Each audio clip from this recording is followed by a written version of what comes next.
Hello students. Last video में मैंने आपको मोल कंसेप्ट के बारे में बताया था। इस वीडियो में भी हम मोल कंसेप्ट के बारे में और जानने की कोशिश करेंगे। एक क्वेश्चन आपके सामने है, find number of moles of oxygen atom present in 64 gram of oxygen.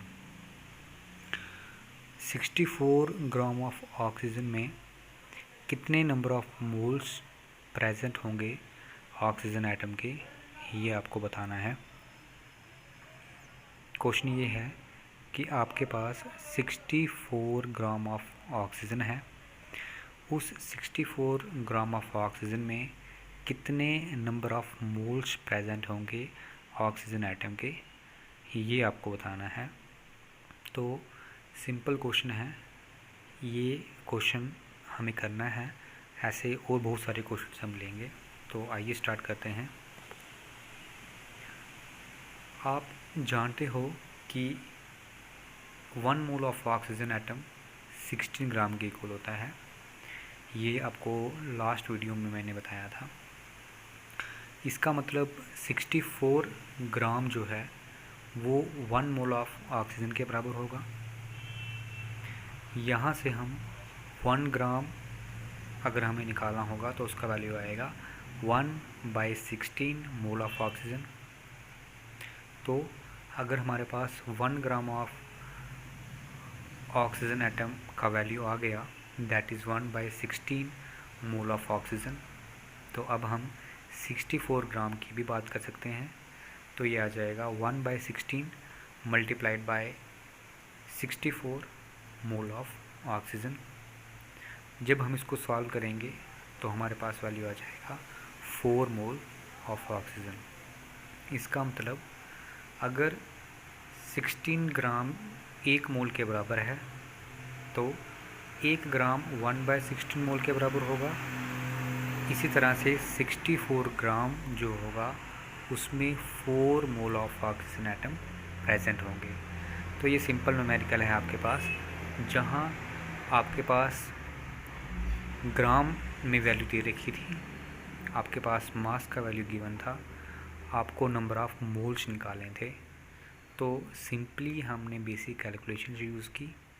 हमें मास गिवन था, उस मास से हमने मोल नंबर ऑफ मोल्स निकाले। तो यहाँ से हम ये कंक्लूड कर सकते हैं कि अगर हमारे पास मास गिवन होगा ग्राम में, तो हम ये बता सकते हैं कि हमारे पास कितने number of moles of atoms present होंगे गिवन एलिमेंट में।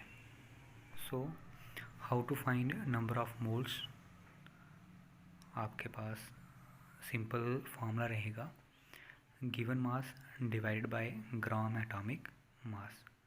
तो अगर आपको number of moles find out करने हैं, सिंपल क्या करोगे, गिवन मास जो मास आपको दिया होगा उसको डिवाइड कर दो ग्राम एटॉमिक मास, या फिर बोलेंगे मोलर एटॉमिक मास जो आपको दिया होगा।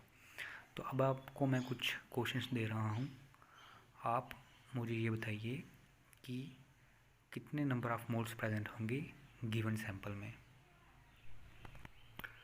Find number of moles of atoms present in 28 gram of nitrogen atoms, 32 gram of sulphur atoms, 14 gram of hydrogen atoms. तो इनको बिल्कुल वैसे ही निकालना है जैसे मैंने आपको एग्जाम्पल में समझाया।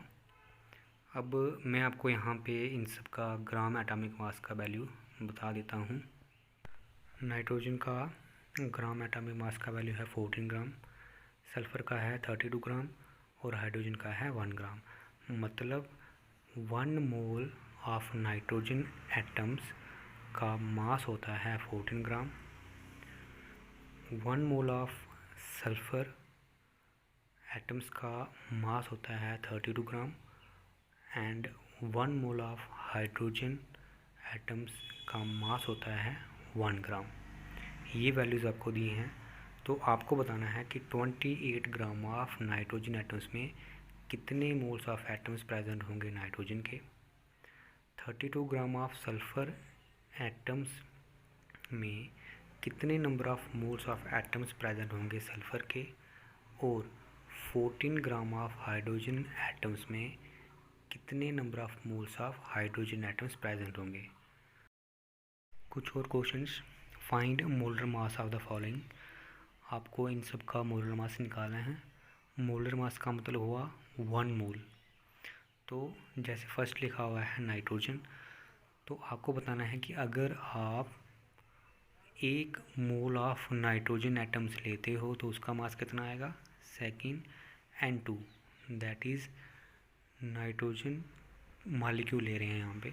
पहले वाले में नाइट्रोजन एटम लिया, अब नाइट्रोजन मॉलिक्यूल।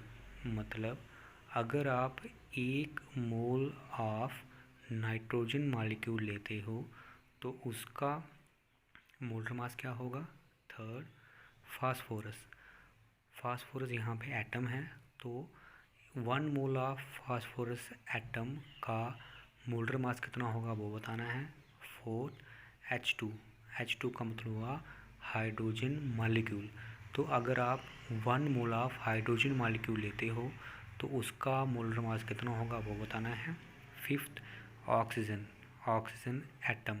तो अगर आप 1 मोल ऑफ ऑक्सीजन एटम लेते हो तो उसका मास कितना होगा, दैट इज़ मोलर मास कितना होगा वो बताना है। Sixth O2। O2 molecule.